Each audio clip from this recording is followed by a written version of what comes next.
Foreign investment into United States residential properties is something that has always happened. In fact, we are a great place for countries like China, Canada, Mexico, the UK to come in and purchase real estate. And I want to show you how big of a deal that is, because what you're noticing in the current political atmosphere is with tariffs and the whole immigration situation, that could cause a problem for the way other countries come in and invest in real estate. But let's take a look at a new report that just came out. This one's called the 2025 International Transactions in the U.S. Residential Real Estate. This one's by NAR, and I want to share this one with you because it dives into some details that we don't normally see in this world. And I want to start with page number 4. If you can zoom in here, to me, this was an important highlight. I'm going to highlight it here for you. 56 billion, that's the number, dollar volume of foreign buyer residential purchases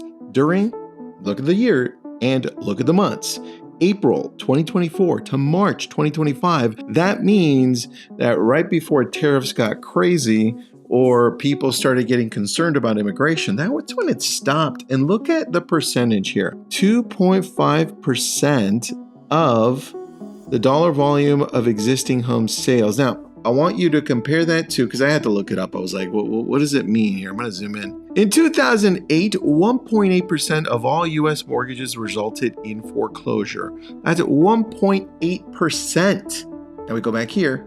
2.5%. That's a pretty big number if that many foreclosures started affecting the United States economy, right? So now I want to jump over to number 8. But number 8, to me, this is what really put things in perspective. If I'm looking at this and saying, well, in comparison to other parts of the world, where do we stand as far as being expensive or inexpensive when it comes to real estate? Look at this. Global price comparison. Purchase price per square meter, right? We got Monaco, hands down, holy crap. It's like not even close. Hong Kong, Zurich, Singapore, Tel Aviv, Seoul, Luxembourg City, Macau, Paris, London. Now let's start taking a look at where we're at. This is per square meter. We usually do square foot, right? But square meter. San Jose, Anaheim, San Francisco, Hawaii, San Diego, and now you start looking at, look at this, Oxnard Thousand Oaks Ventura, Los Angeles. This is crazy. And so now you start looking at why these countries are coming in and purchasing, because look at this. This to me told me a lot, especially how other countries are feeling with us right now as far as whether or not they're feeling like maybe it's a good time, maybe it's not a good time to purchase. But let's take a look at this.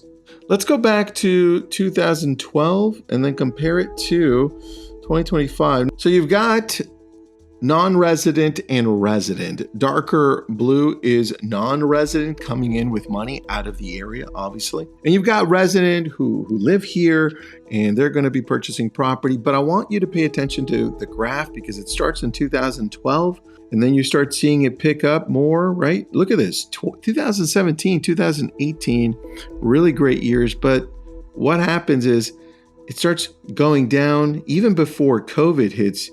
You see 2019 not being that great of a year, and then 2020, and then obviously lower and lower and lower. And this was the first year it looks like we've picked up, but still significantly low. And I have a feeling when we take a look at this at the end of the year, maybe beginning of the year, depending on how this goes, this number is still going to remain low because of how other countries are viewing the United States right now.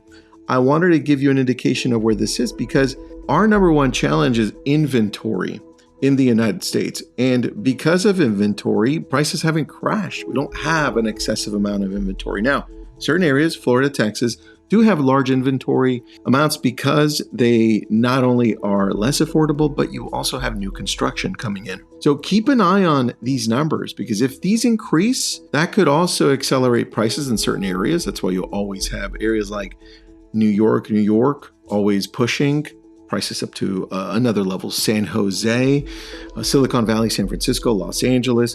This is where a lot of people come in cash. And I'm going to show you some more numbers here because if we take a look at international buyers' average purchase price of top 5 foreign buyers, goes back to 2011 at the top, but 2025, and I'm going to go and show you, there's China, Canada, Mexico, India, United Kingdom.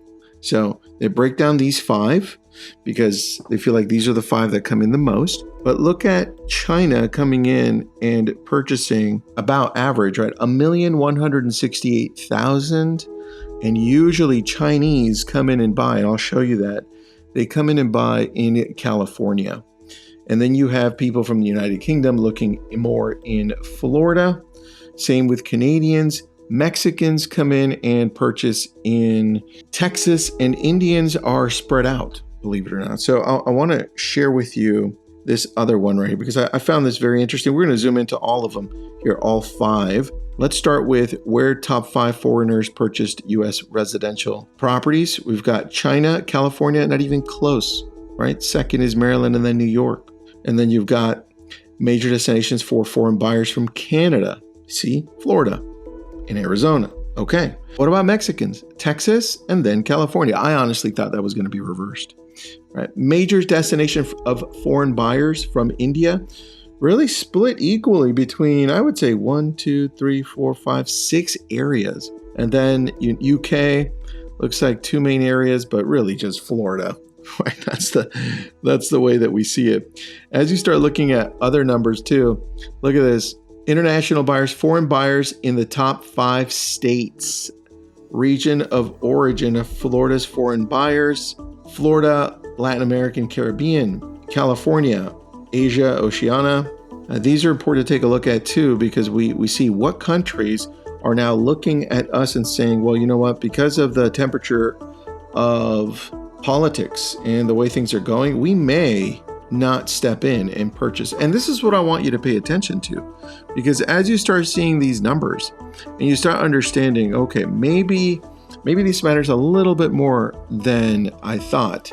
The answer is yeah, it does. It does, because for so many years prior to, 2019, we had foreign buyers coming in and setting a really good pace to buy more and more property. And it was a lot of the times they were driving up certain property value in certain areas. They were also maintaining a good in and out of property being sold. But the challenge is also, look, I'm going to go on the other side now.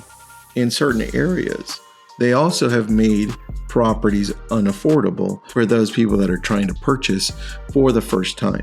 So keep an eye on this, because depending on if they slow down coming into California, coming into Texas and Florida, you could see a drop in prices even more in Florida and in Texas and in certain parts of California as well. It's important to keep an eye on these foreign numbers and understand how important they are for the economy, because residential real estate is very sensitive to rates for people who live here, but people that are coming in are mostly coming in with cash and just purchasing property.